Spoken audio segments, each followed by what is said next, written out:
but it didn't happen because I threw him over the table. Okay, was that in retaliation for what he did? Yeah. Okay.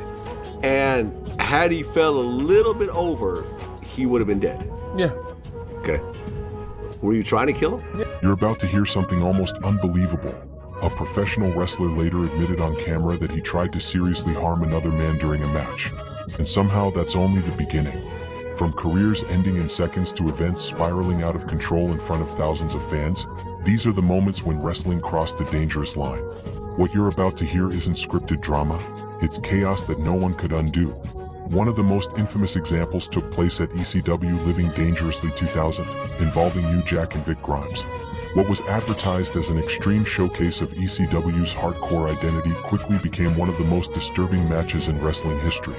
This bout was a scaffold match, designed to shock the audience with risk and spectacle.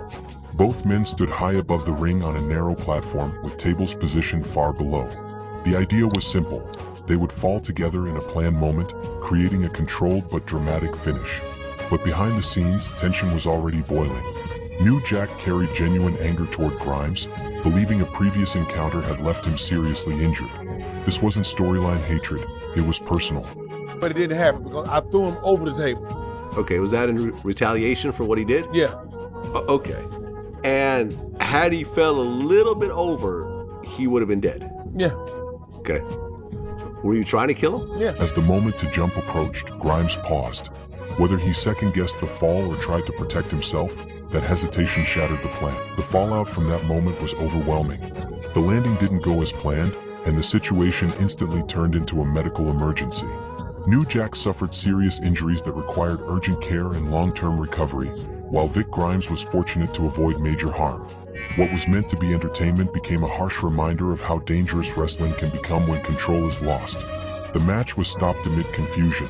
Medics rushed the ring, and the wrestling world was left questioning what had just happened. 4 years afterward, fans and insiders debated whether the moment was reckless, intentional, or simply a tragic breakdown in communication.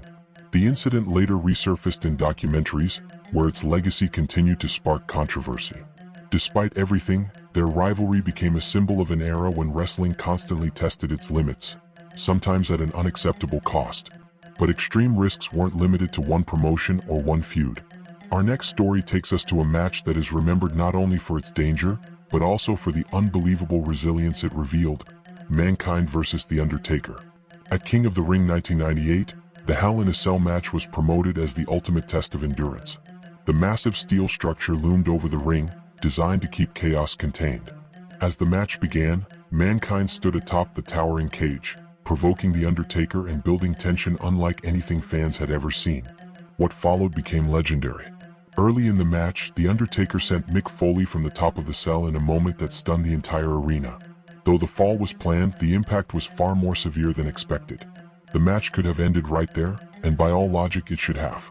But Mick Foley chose to continue.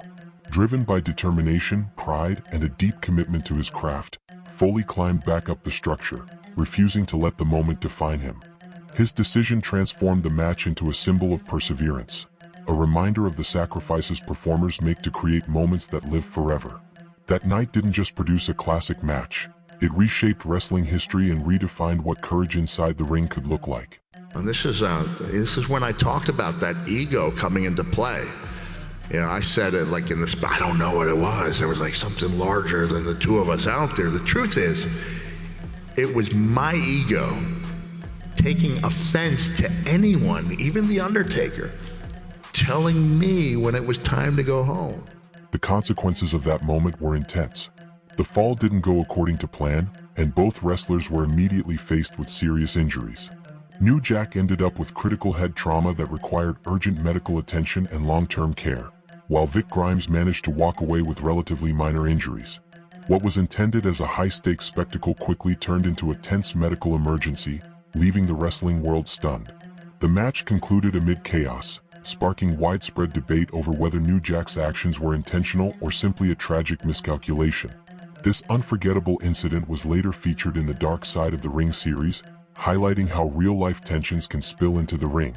Despite the controversy, the rivalry continued, eventually reigniting 2 years later in XPW with another dangerous scaffold spot, solidifying their feud as one of the most intense in wrestling history. Shifting from personal rivalries to legendary battles, the next match we examine redefined what the human body could endure in the squared circle, the iconic showdown between Mankind and The Undertaker. At King of the Ring 1998, the Hell in a Cell match was billed as the ultimate test of endurance and resilience. The massive steel cage loomed over the ring, promising a spectacle unlike any